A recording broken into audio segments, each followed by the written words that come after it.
Hello everyone, welcome to our channel. எல்லோரும் எப்படி இருக்கீங்க? இன்றைக்கி வீடியோவில் நம்ம என்ன பார்க்க போகிறோன்னா, விநாயகர் சதுர்த்தி ஸ்பெஷல் கொழுக்கட்டை தான் பார்க்க போகிறோம். இது பிகினர்ஸ் கூட ஈஸியாக பண்ணிடலாம். ரொம்ப ரொம்ப ரொம்ப ஈஸியான ரெசிபி. கொழுக்கட்டை எப்படி நம்ம வெடிப்பு இல்லாமல் ரொம்ப நேரம் ஆனாலும் சாஃப்டாக இருக்கிற மாதிரி பண்ணுறதுன்னு பார்க்கலாம் வாங்க. ஃபர்ஸ்ட் டைம் நம்ம சேனல் பார்க்குறீங்கன்னா மறக்காமல் மாம் டாட்டர் vlog சேனலுக்கு சப்ஸ்கிரைப் பண்ணி சப்போர்ட் பண்ணுங்கள். பெல் பட்டன் கிளிக் பண்ணிக்கோங்க. அப்போ தான் நான் போடுற வீடியோஸ் உங்களுக்கு நோட்டிஃபிகேஷனில் வரும். கொழுக்கட்டைக்கு நம்ம ரொம்ப சிம்பிளான பூர்ணம் தான் ரெடி பண்ண போகிறோம். வெறும் தேங்காய், வெல்லம் இது ரெண்டு வச்சு தான் பூர்ணம் ரெடி பண்ண போகிறோம். அரைமுடி தேங்காய் சின்ன சின்ன பீஸாக கட் பண்ணி மிக்ஸி ஜாரில் சேர்த்து நம்ம அரைச்சி எடுத்துக்கலாம். தேங்காய் குறை குறைப்பாக அரைக்கணும். நல்லா இந்த பக்குவத்துக்கு தேங்காவை அரைச்சி தனியாக எடுத்து வச்சுக்கோங்க. அடுத்து வெல்லம் நம்ம இந்த மாதிரி கத்தி வச்சு தூள் பண்ணி எடுத்து வச்சுக்கலாம். வெல்லம் தேங்காய் துருவல் அளவு பார்த்திங்கன்னா, நான் இந்த கப்பில் ஒரு கப் தேங்காய் துருவல், ஒரு கப் வெல்லம் எடுத்திருக்கேன். நம்ம எவ்வளோ கொழுக்கட்டை ரெடி பண்ண போகிறோமோ அதுக்கு தகுந்த மாதிரி வெல்லமும் தேங்காய் துருவலும் கூட்டியோ குறைச்சியோ சேர்த்துக்கலாம். மேல் மாவுக்கு பார்த்திங்கன்னா, நான் அணில் கொழுக்கட்டை மாவு தான் யூஸ் பண்ணியிருந்தேன். இது நம்ம வீட்டு பக்கத்தில் இருக்க எல்லா ஸ்டோர்ஸ்லேயும் கிடைக்கும். வேணும்னா செக் பண்ணி பாருங்கள். கொழுக்கட்டைக்கு தேவையான எல்லா பொருளும் அளந்து எடுத்து வச்சுட்டு ஃபர்ஸ்ட் பூரணம் செய்ய தான் ஸ்டார்ட் பண்ணோம். ஸ்டவ்வில் ஒரு கடாய் வச்சுட்டு கடாய் நல்லா சூடானதும் 1/2 ஸ்பூன் நெய் ஆட் பண்ணிக்கலாம். இப்போ நம்ம துருவி வச்சுருந்த தேங்காய் இதில் சேர்த்துட்டு நல்லா கலர் சேஞ்ச் ஆகி நல்லா வாசனை வர வரைக்கும் வறுத்து எடுத்துக்கோங்க. இப்போ தேங்காய் நல்லா வறுபட்டு வந்த உடனே நம்ம அளந்து வச்சுருந்த வெல்லம் இதில் ஆட் பண்ணிக்கலாம். ரொம்ப ஸ்வீட் வேணான்னா வெல்லம் கொஞ்சம் குறைச்சி கூட நம்ம சேர்த்துக்கலாம். வெல்லம் சேர்த்து கிளற ஆரம்பிச்சிங்கன்னா வெல்லம் கொஞ்சம் கொஞ்சமாக உருக ஆரம்பிச்சிடும். நல்லா கைவிடாமல் கிளறிட்டே இருங்க.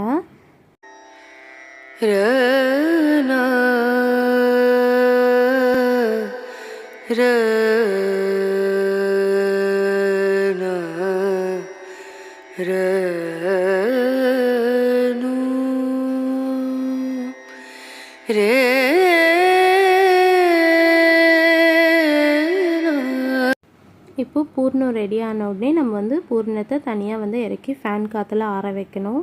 பூர்ணம் நல்லா ஆறின பிறகு தான் நம்ம கொழுக்கட்டை பிடிக்க ஈஸியாக இருக்கும். இப்போது கொழுக்கட்டை மாவு பிசையறதுக்கு நம்ம சுடு தண்ணி அடுப்பில் வச்சு கொதிக்க வச்சிடலாம். மாவு பிசையறதுக்கு ஒரு அகலமான பாத்திரம் எடுத்துக்கோங்க. அப்போ தான் மாவு பிசைய ஈஸியாக இருக்கும். கொழுக்கட்டை மாவு சேர்த்துட்டு தேவையான அளவு உப்பு, 1/2 ஸ்பூன் நெய். இப்போது தண்ணி நல்லா இந்த அளவுக்கு கொதித்து வந்தோடனே தண்ணி கொஞ்சம் கொஞ்சமாக சேர்த்து நம்ம மத்து வச்சு பொறுமையாக மிக்ஸ் பண்ணிகிட்டே வரணும். பார்த்து மிக்ஸ் பண்ணுங்கள். ஏன்னா சுடு தண்ணி யூஸ் பண்ணி மிக்ஸ் பண்ணுறனால கொஞ்சம் கவனமாக மிக்ஸ் பண்ணுங்கள்.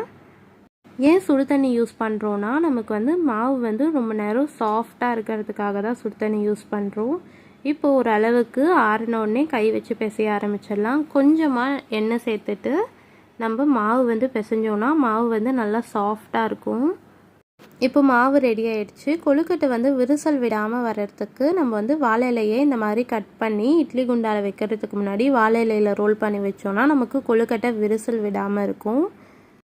இப்போது கொழுக்கட்டை பிடிக்க ஆரம்பிச்சிடலாம். வாழை இலையில் கொஞ்சமாக எண்ணெய் சேர்த்து மாவு நல்லா உருண்டை பிடிச்சிக்கோங்க. நல்லா இந்த சைஸ்க்கு உருண்டை பிடிச்சிக்கோங்க.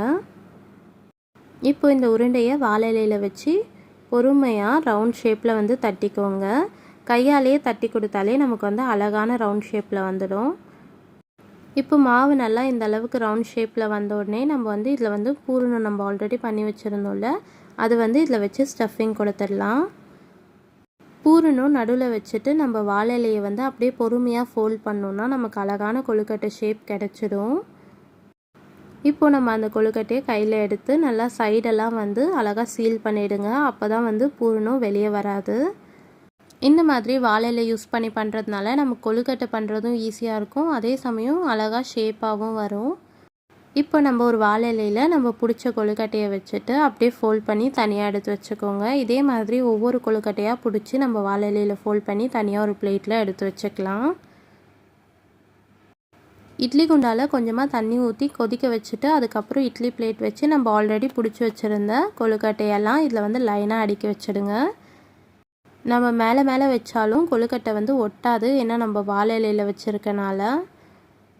இப்போ நம்ம பிடிச்சி வச்சுருந்த கொழுக்கட்டை எல்லாமே வச்சுட்டு லிட் க்ளோஸ் பண்ணிவிட்டு 15 மினிட்ஸ் கழித்து ஓப்பன் பண்ணலாம். அப்புறம் விநாயகருக்கு ரொம்ப ரொம்ப பிடிச்ச மோதகம் ஷேப்பில் தான் வந்து கொழுக்கட்டை பண்ணலான்னு சொல்லிட்டு மோல்டிங் யூஸ் பண்ணி தான் பண்ணியிருந்தோம். ஃபஸ்ட்டு கொழுக்கட்டை மாவு வந்து இந்த மோல்டிங்குள்ளே வச்சு எல்லா கார்னர்ஸும் வந்து நல்லா ப்ரெஸ் பண்ணுங்கள். அப்போ தான் வந்துட்டு நமக்கு அந்த மோதகம் ஷேப் வந்து கரெக்டாக வரும்.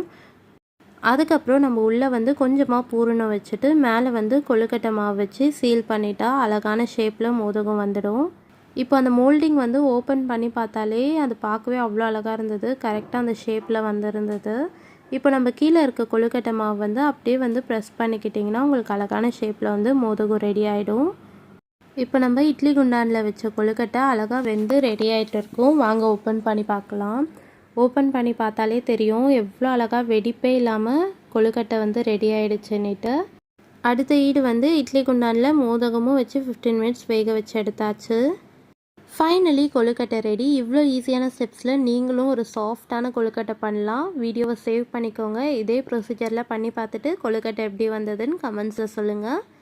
ஐ திங்க் இந்த வீடியோ உங்கள் எல்லாருக்குமே யூஸ்ஃபுல்லாக இருக்கும். மறக்காமல் mom.her vlog சேனலுக்கு சப்ஸ்கிரைப் பண்ணி சப்போர்ட் பண்ணுங்கள். வீடியோ பிடிச்சிருந்ததுன்னா லைக் பண்ணுங்கள், ஷேர் பண்ணுங்கள், கமெண்ட் பண்ணுங்கள். And that's all for today's vlog. இன்னொரு சூப்பரான vlogல உங்களை மீட் பண்ணுறேன். தேங்க்யூ ஆல் ஃபார் வாட்சிங் திஸ் வீடியோ.